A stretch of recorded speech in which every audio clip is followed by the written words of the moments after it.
This is Haeravon of Gamer Guides, and in this video we will be battling the Botchling on Death March difficulty.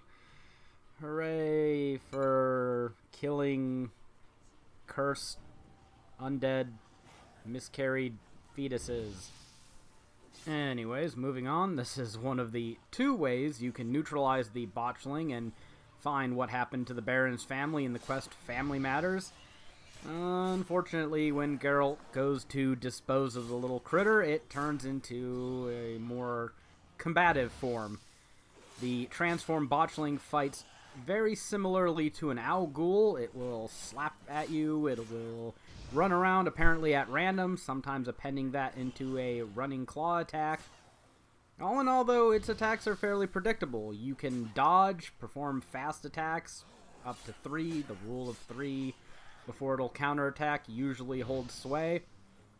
But the Viper Silver Sword is kind of running out of gas at this point in time, so a lot of your damage probably won't come from sword strikes. You'll need to help your sword out a bit by casting Igni at it. So you won't need to worry about Quen so much if you can learn its attack routines and dodge it reliably, which again isn't too terribly hard to do. Just dodge and attack with a fast attack up to 3 times, dodge again, repeat as necessary, occasionally blasting with Igni, hopefully setting it on fire and doing some damage over time. You can, of course, increase the damage you will deal with your silver sword by using cursed oil. Yay, being high level and having more resources. It's a lot more helpful than the Royal Griffin fight, where we had basically nothing to help us with.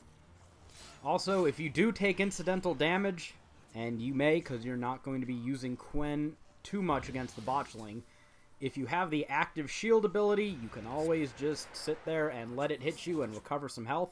It's a great way to heal, and it'll be something that I will be abusing quite frequently throughout the rest of this playthrough. If all that sounds a little too easy and too simple, well, yeah, it is.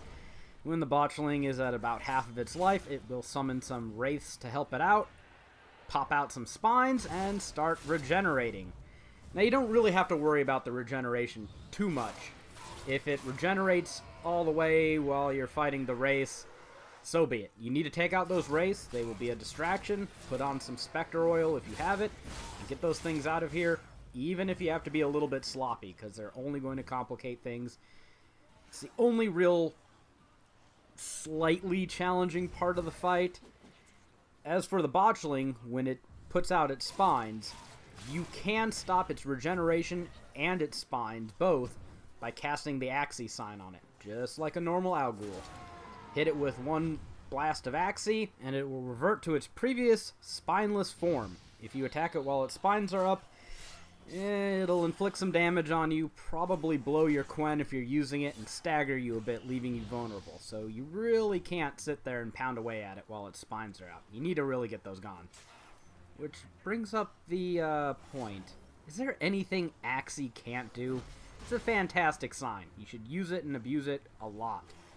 Incidentally, if you decide to not fight the Botchling, you're going to need Axii as well. So level it up. It's good against humans, it's good against owl ghouls, the Botchling, and it's good against, well, all those dialogue checks you may want to perform. So, dodge up to 3 fast attacks, the good old rule of 3. Use Igni to boost your damage, because the Viper Silver Sword is on its way out. Trust me on this. And deal with the Wraiths as soon as they pop up, and the Botchling shouldn't be too much trouble for you. Of course, this is not quite the optimal way to deal with things, the way the Baron would like, but you know what? It's all kind of his fault, so I'm not really sure how much he gets to critique our methods, right?